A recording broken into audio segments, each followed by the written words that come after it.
Shalom, shalom. Greetings in the name of the Most High, Abba Yahuwah. Welcome to our YouTube channel, the House of Abba Yahuwah. So this is where we share the good news of the Most High.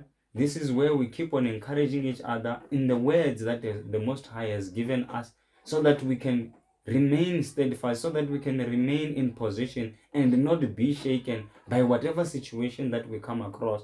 For the scripture has already indicated that tough times will arise, difficult times will come, but those who remain steadfast, those who remain in position, those who endure until the end are the ones that will be saved and will inherit the kingdom of the Most High. So with that being said, we say hallelujah, hallelujah, praise be he who was, who is to come. So the name of this video is What Defines a Nation? The reason why we are doing this teaching is that today we are unable to accept each other because of the wrong reference that we use as to what defines a nation, especially amongst believers. So now, there is a notion that if people share the same skin color, then such people are regarded as a nation. But when you examine and look deeper into that, you find out that among such people sharing the same skin color, they still speak different tongues or different languages, and that one brings strife amongst them. So they can't be a nation if they still have something that differentiates, or if they still have something that brings difference amongst them.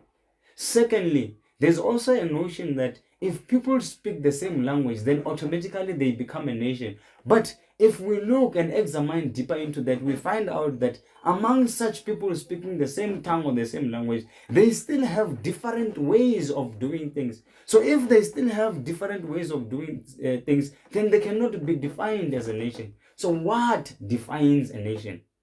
So this is what we are going to explore in this teaching today, so that we can get to appreciate what the Messiah and Shaul said when he said, for there is no longer Greek, there is no longer a Jew, you are all one in him. So this discussion will also be bringing an answer to that, or an understanding into such a statement. So what we need to appreciate now in the beginning is that language, the tongue, as I'm speaking now, if we speak the same tongue, or we understand each other in terms of the tongue, that brings us together.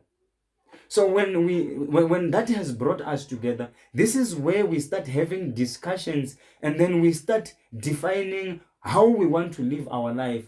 Then automatically that becomes our culture. So once we have that culture, that's the thing that binds us together. Those are the regulations, because the culture will define the regulations, how we live, how we believe, and so forth and so forth. So that becomes what binds us together. Meaning that even if there can be somebody that comes from other places speaking a different language, if he wants to come and become part of the community, then he must abide by the regulation. He must now adopt the culture. So now the question still stands: what defines a nation? Is it the color of skin? Is it the tongue or the language that the people speak? Or is it the culture that has been developed? So we are going to go through the scriptures to define that. Because such a culture that has been developed, then it gets shared from generation to generation, being referred as a tradition. Because this is a tradition, basically looks at the culture that is being passed from one generation to the other generation. So this is what we are going to explore now today in this teaching. So now, as I've already mentioned, when we look at BERESHITH or Genesis chapter 11, we get to learn that people spoke the same language. So it was through that same language that it brought them together in a way that they started having an agreement to say, let's now build a tower and make the name for ourselves. So they wanted to make a name for themselves. But when the Most High looks at that, he looks at that and seeing that that's evil. Because once one start wanting to make their own name, it means that now that's pride. Then the Most High means nothing to them anymore. So he said, let's now go down there. Let's now go and confuse their tongue. So when the tongues got confused, the following day, people were speaking different languages, meaning that they could not understand each other. So only those that could understand each other in terms of what they were saying, then they went together. So then people started dispersing. They started going in various areas based on the tongues that they spoke. And then that's how they were defined to say, now you get the Canaanites, now you get the Moabites like that, now you get this, now you get this, based on the language that they were speaking. But that was not the main thing that identified them. The main thing that identified them was the agreement that they had in terms of how they wanted to live their lives. So now we're going to go through that and bring an understanding. So now, with that having occurred, then we find out that there is a man, or there was a family, the clan of Tara, which is Abram's father. So those were the people that spoke the Hebrew language. And they were not the only people who spoke Hebrew language. There were other people that also spoke the Hebrew language. And it was actually a big clan, because that's where you get the likes of your Nahor, the likes of your Terah, and all of those. So what happened there was that because they were now staying together, speaking the same language in one area, then they started having a way of worship. When we learn from the book of Yeshua, we get to learn that in Abraham's father's house, there were about 12 gods, or 12 mighty ones that they had made. Each was being worshipped in each and every month, meaning that that was now the culture that they had developed for themselves to say, this is how we are going to live. But now a miracle happened. A miracle happened. The Most High then visited. He visited a man called Abram.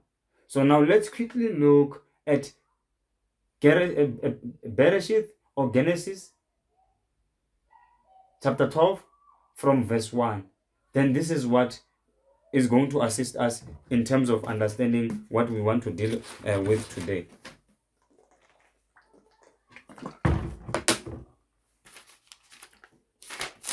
Now Genesis chapter 12, verse 1, it reads, "And Yahuwah said to Abram, go yourself out of your land, from your relatives, and from your father's house, to the land which I show you.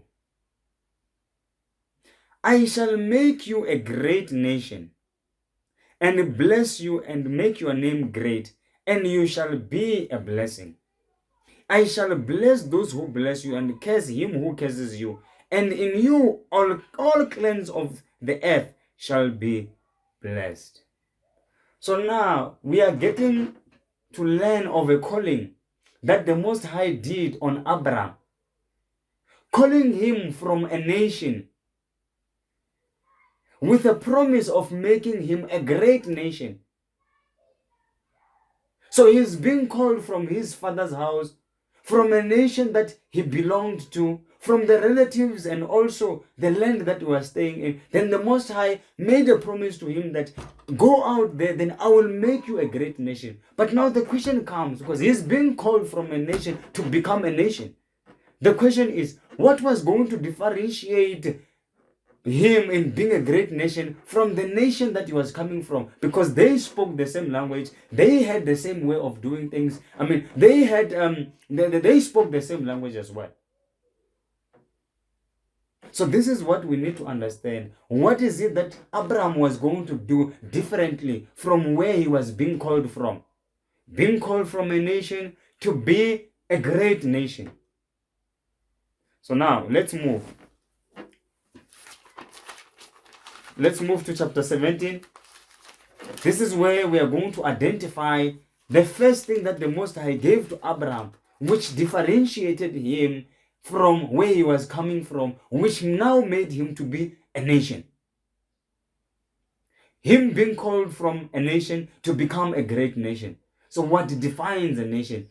What is it that was going to be different? I will read BERESHITH, or Genesis chapter 17. We'll read it from verse 1. It reads, "And it came to be when Abram was 90 years old, that Yahuwah appeared to Abram and said to him, I am El Shaddai, walk before me and be perfect.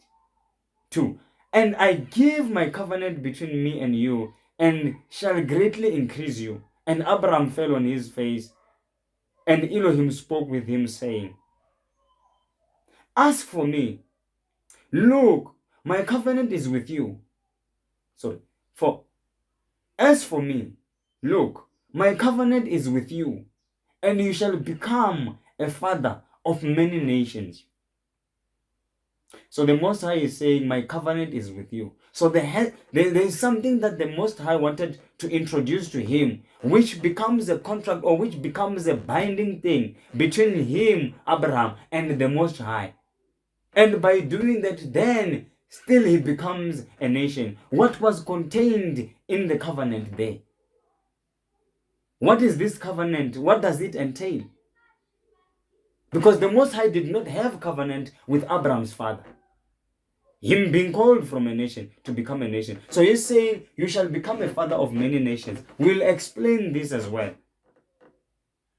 And no longer is your name called Abram, but your name shall be Abraham, because I shall make you a father of many nations.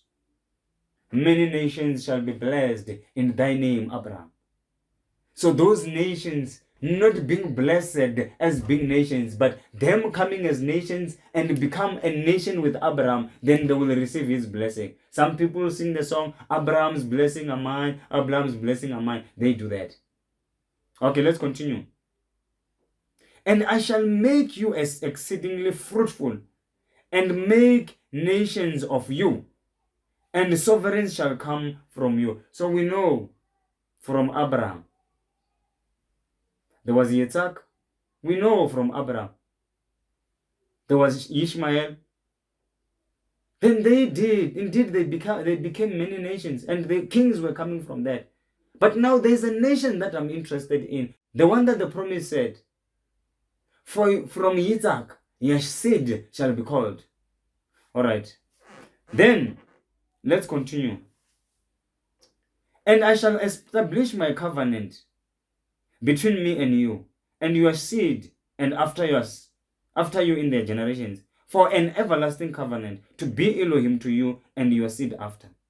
I shall give you and your seed after you the land of your sojourning, all the land of Canaan, as an everlasting possession. I shall be your Elohim. And Elohim said to Abram, as for you, guard my covenant, you and your seed after you through their generations.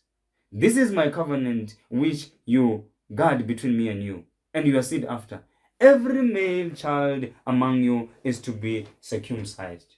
So now we start to get a first identifier that the Most High gives to Abraham as part of the covenant, or it being the covenant, to say all the males shall be circumcised. So which is what was not being done there in the house of Terah. So the first thing that the Most High is giving to identify or differentiate Abram from the nation that he was to be, the nation that he wants him to be, was to give him the covenant of circumcision. So now we start learning, or we start understanding that what defines a nation, it's not necessarily the tongue or the language. It's not necessarily the skin color. But what defines the nation, it's the culture. It's how people live their life. It's the belief. It's the regulations. So the Most High started giving Abraham the covenant, which is different from how it was where he was. So that was the first identifier. He gave him a culture to say all male child on the 8th day, they must be circumcised. All male children, they must be circumcised. So now again, what defines a nation? Is it the color of skin? No. Is it the language we speak? No. Is it the culture? Yes. The culture. Culture defines belief, way of doing things, the laws and regulations. And that gets to be passed from generation to generation, because he's saying, keep my covenant from generation to generation, from you, from your children, and also your grandchildren, from generation to generation, as an everlasting thing. So that's where we start learning that, hey, what defines a nation, it's basically the culture. So the Most High started giving Abraham the culture, which the first thing was to have all males circumcised in his house. So now let's move. Let's go to Genesis, BERESHITH, chapter 25. I just want to emphasize more through scriptures that indeed the skin color and the love has got nothing to do with the nation. But the way we live, the way we conduct ourselves, then that's how we become a nation. BERESHITH chapter 25, Genesis 25, I will read it from 21. It says, and Yitzhak prayed to Yahuwah for his wife because she was barren. And Yahuwah answered in his prayer, and Rebecca, his wife, conceived. And within her, the children struggled together. And she said, if all is right, why am I this way? So she went to ask Yahuwah and asked, and said, and Yahuwah said to her, 2 nations are in your womb, and 2 people shall be separated from your body, and 1 people shall be stronger than the other, and the older serve the younger. Whoa. So now Rebecca had conceived. She had twins in her belly. So now they started fighting, or there was a strife amongst them. So the Most High, when he answered, he said, 2 nations are in your belly. 2 nations are within you. We are talking about people that they are same blood, same language that they're going to speak, because they were born in the same house. But the Most High is saying they are different nations. The question is, what was going to differentiate them? Remember, it says from Abram, in Yitzhak your seed shall be called.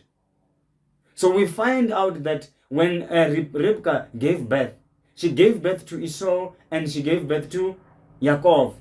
Then Yaakov is the one that was now called Israel, or Yisrael, the way the others define it. Why? Because he was fighting with the messenger of the Most. He was fighting there. And then he was told that no longer are you going to be called Yaakov, you are going to be called Israel, because you overcome. You are he who overcomes with the Most High. So this is the seed that the Most High promised to Abraham. This is where the seed was started to be called Israel. So the covenant had already started with Abraham. The oath with Isaac. And that oath was made to be the law with Yaakov. So he gave him the covenant of circumcision. So that's how the culture started. So now as we learn Genesis chapter 29 and 30, we get to learn how the nation of Israel came to be through those 4 women. When they gave birth to the likes of Yehuda, to the likes of Reuben, to the likes of Naphtali, to the likes of Issachar, to the likes of Zebulon, to the likes of Levi or Levi. All these 12 sons, now they were called Israel.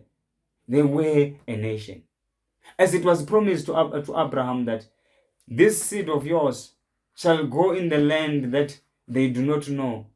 The people whom the language they do not understand, they will be there for 400 years. But when the time comes, then I will go and deliver them. So it happened. He went and delivered them. Then that's when he started giving them the appointed time of Pesach, the appointed time of Passover, and the Feast of Unleavened Bread. This is how the culture got to be developed, which defined this nation of Israel as a nation compared to other nations. So now let's quickly move to SHEMOTH, or the book of Exodus chapter 19.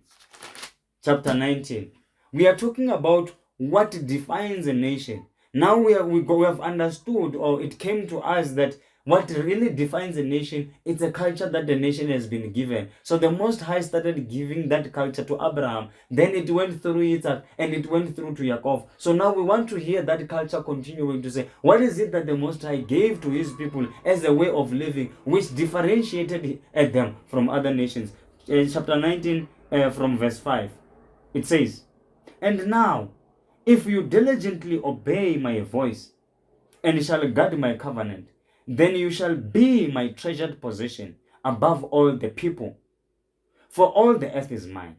So he is telling them that if you diligently obey my command, if you obey my voice, what is the voice going to be saying? To tell them the way of living. The covenant, it's what is going to bind them to say, we have got an agreement, this is how you're going to live. So he's saying, if you do that, then you're going to be my treasured possession. You will be mine amongst all the people of the nation. So what was going to differentiate them as being the people of the Most High from all the people that are around the earth? It's the culture that he gave them, which defines them as a nation. Okay, let's continue. Verse 6 says, and you shall be to me a kingdom or a reign of priests and a set apart nation. You are going to be a set apart nation. How are you going to be set apart? They were going to be set apart, or they became set apart because of the regulations, because of the Torah that the Most High gave them. So it was the Torah that the Most High gave them that differentiated the houses, that differentiated the house of Israel from other nations, that defined them as a nation. So can we see? Skin color has got nothing to do with defining what a nation is. If that's the case, then we will have a problem with belief today, because we've got various skin colors but reading the same scripture. Reading the same scripture. So now, so this is what we get to learn, that the commands, the regulation, the Torah that the Most High gave to Israel was the one that differentiated them. That's why he said, when we read Tehillim or the book of Psalms, chapter 147, it says, my covenant, my laws, my Torah, I gave to Yaakov, I gave to Israel, but with other nations I did not do so. So there's no other nation that he gave the Torah, if not the house of Israel. How are the Jewish, how are the Yahudim better than the others? When we read the book of Romans, it said, there's nothing else apart from that. They have been entrusted with the law. They've been entrusted with the Torah of the Most High, so that they can go out there and show the people what is it that the Most High delight in. So let's move through to Deuteronomy, DEBARIM, chapter 4. And bear in mind, from SHEMOTH chapter 19, the one that we were reading, then there was a congregation that was called. So those people were now being told, the Most High was sharing or telling them how he wants them to behave, how he wants them to live. And when we go through chapter 20, 21, we get him giving them the right rulings. He gives them all the things that he wants them to live. And then when it goes to chapter 24, then they made that covenant. The covenant was sealed by the shedding of the blood of the bull. And people accepted that all that which the Most High have said we are going to do, meaning that now they were binded together. They were now one, as in like a husband and a wife becoming one. This is what the scripture teaches us. So now let's go to DEBARIM, Deuteronomy chapter 4. We'll read it from verse 1. It says, and now, O Israel, listen to the laws and the right rulings which I am teaching you to do. So so that you live and shall go in and possess the land which Yahuwah Elohim your father is giving you. So now he is saying, you need to guard, you need to listen to the laws and the right rulings which I'm giving you today. And that you must exercise so that you can be able to inherit the land that I'm giving. Failure to do so, then you're unable to inherit the land, because that's part of the covenant that he was making with them. So now he is saying, listen to this, because this is what is going to define you as a nation amongst nations. 2 says, do not add to the word which I command you. Do not take away from it, so as to guard the commands of Yahuwah your Elohim, which I'm commanding you today. So they were even given a warning that you are not allowed to add or to take away from this law. Because if it happens that you take away or you add, you have now changed the culture. You have now changed the regulations. So the regulations are no longer as what the owner had given. It's now different regulations, meaning that you cannot be part of his nation, because the command has changed. The Torah has changed. The regulations has changed.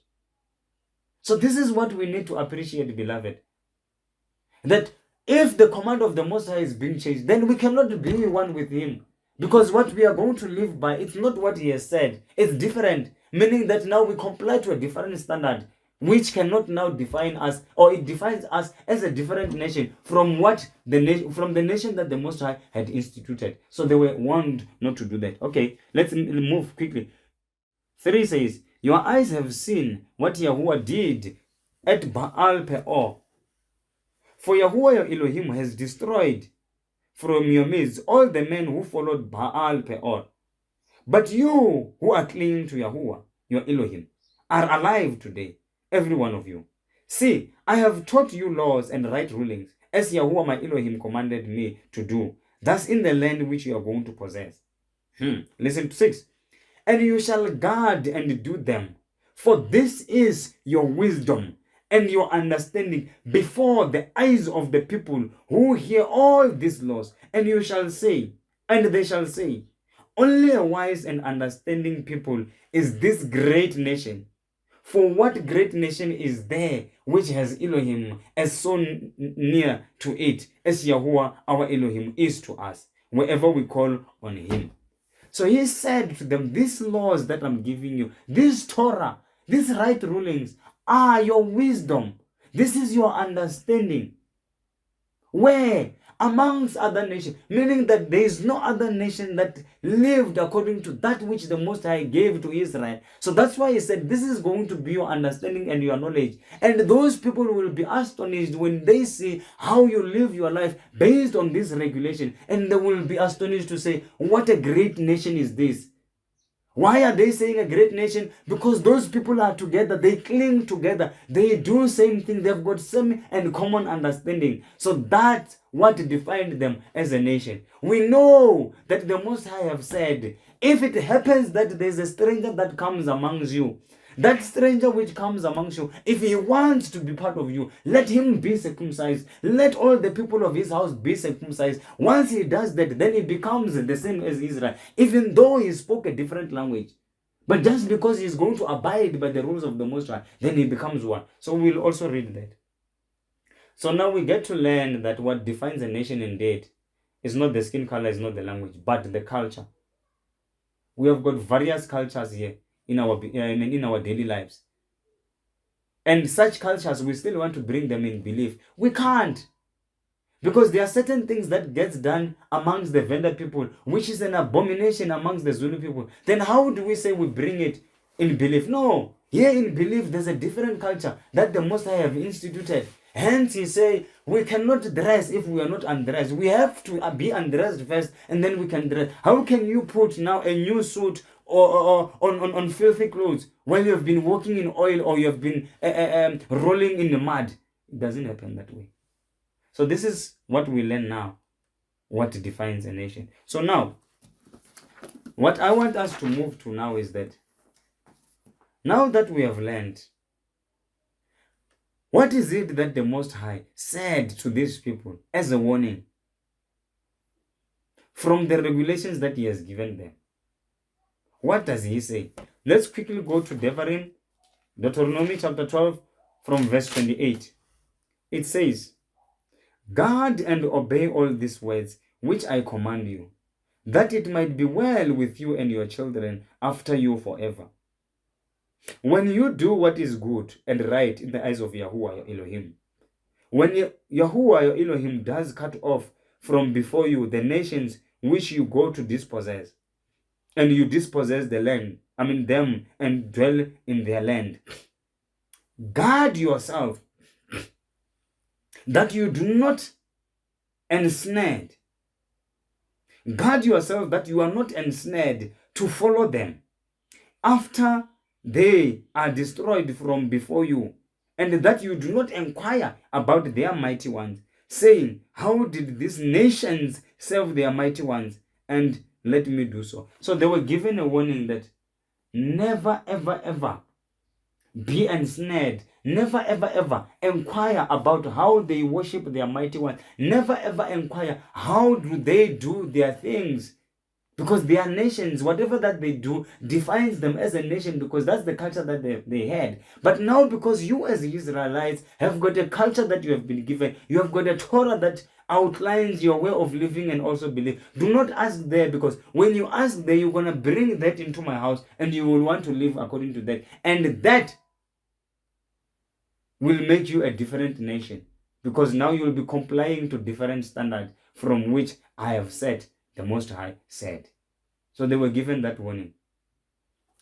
Then when we read Leviticus or Vayikra, chapter 18, it says a similar thing. It says a similar thing. And Yahuwah spoke to Moshe, saying, speak to the children of Israel and say to them, I am Yahuwah your Elohim. Do not do as they do in the land of Mitzrayim, where you dwelt, and do not do as they do in the land of Canaan, where I am bringing you, and do not walk in their laws. So those nations, they had their own laws, that which defined them as nations. Now Israel had his own regulations from the Most High, which defined him as a nation. So he said, only walk in my laws, only walk in my covenant, then you shall be for me a treasured people. Then you shall be for me a kingdom of priests, people who praise the Most High. You shall be for me a set apart nation. He even told them that, hey, you are not like other nations. I've chosen you not because you were good or you were strong or anything. No. But the Most High wanted to show other nations that indeed there is the Most High. So that's why Israel is counted as the firstborn amongst the nations. So now, let's understand something. So there's a warning.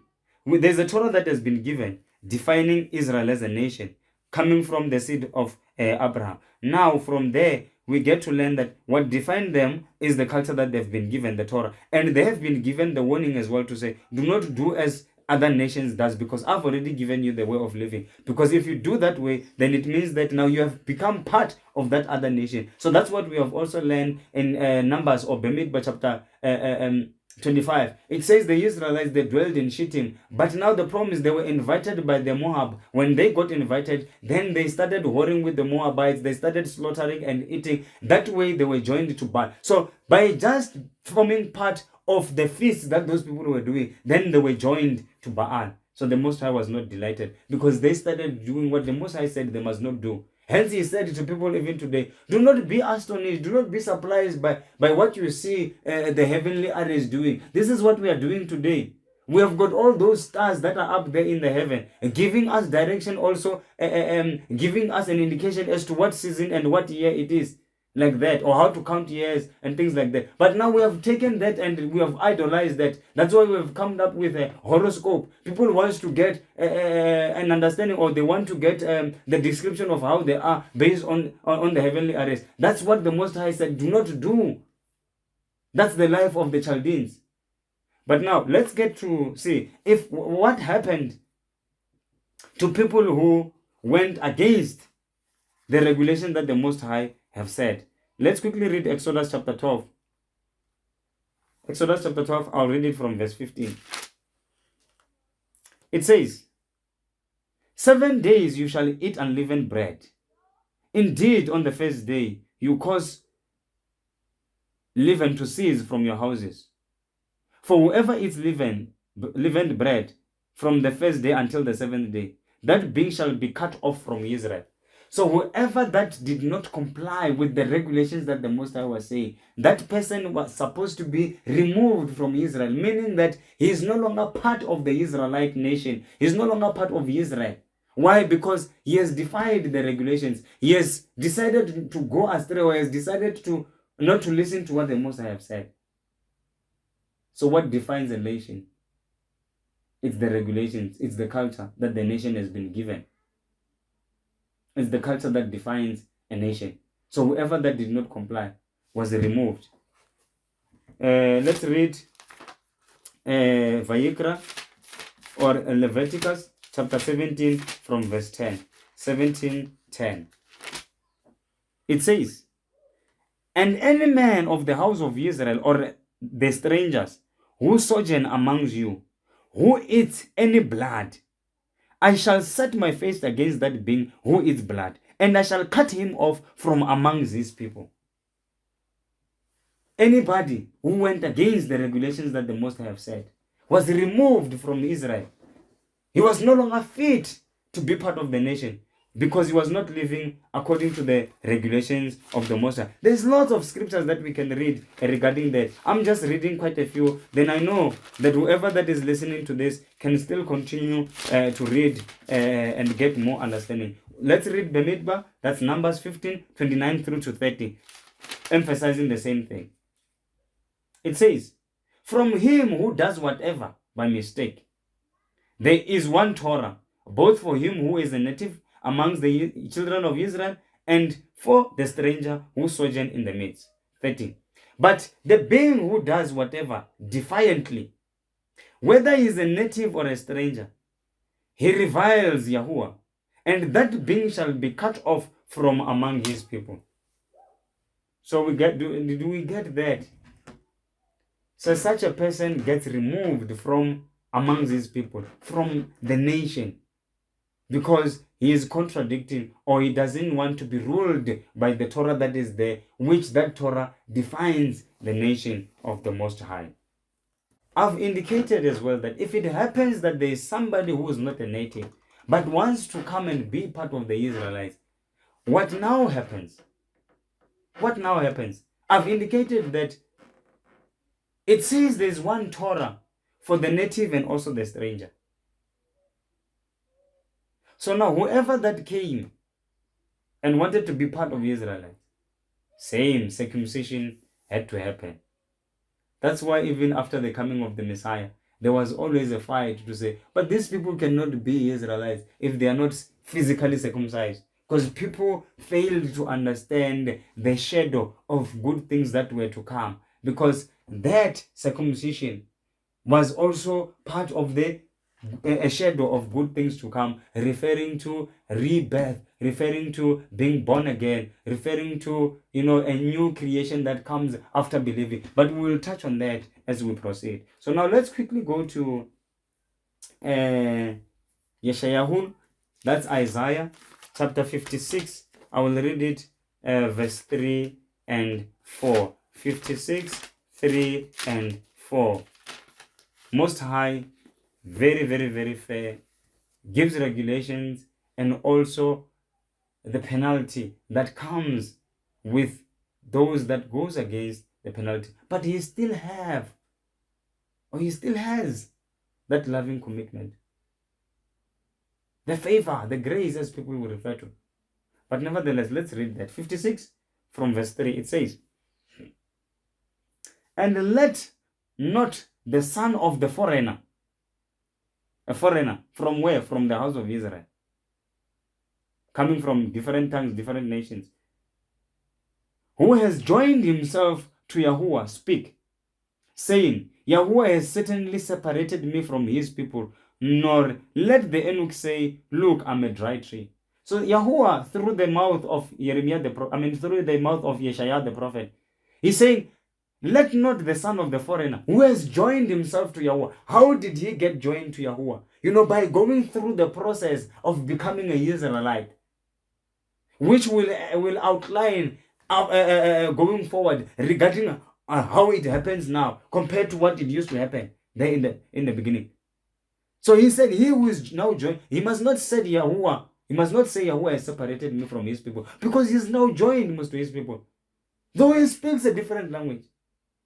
But the doings, through that language that he speaks the great things of Yahuwah, which is what we are reading today.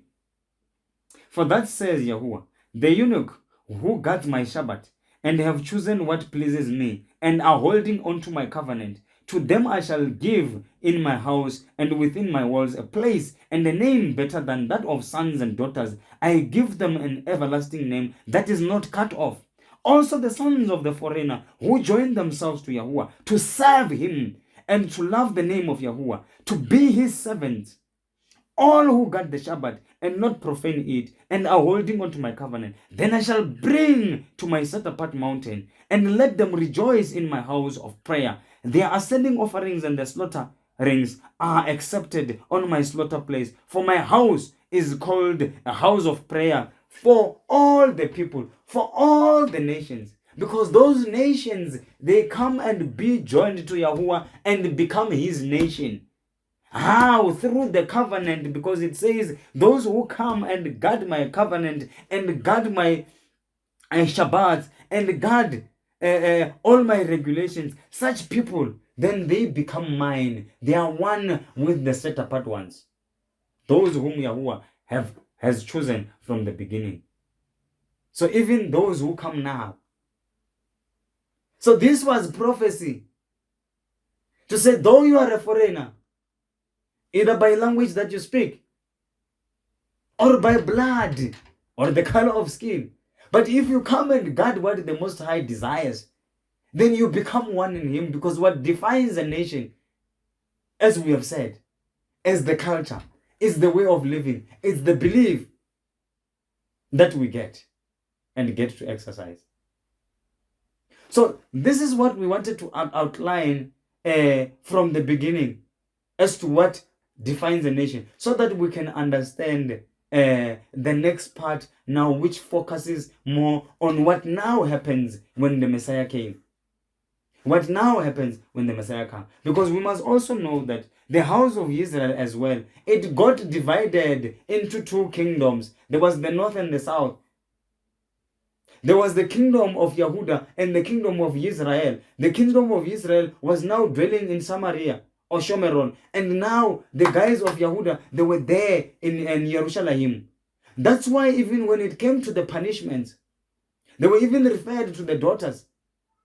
So when it came to the punishments, those guys who were now in Shomeron, they now went into captivity there in Assyria during the time of Shalmaneser.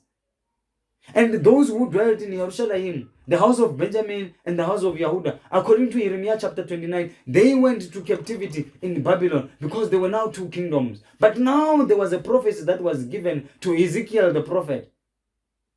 36, from verse 26, it says, I shall sprinkle you with clean water and remove all the filth of your mighty ones, because now they were joined to other mighty ones because they defied the Most High and said they wanted to have their own king. So now when that happened,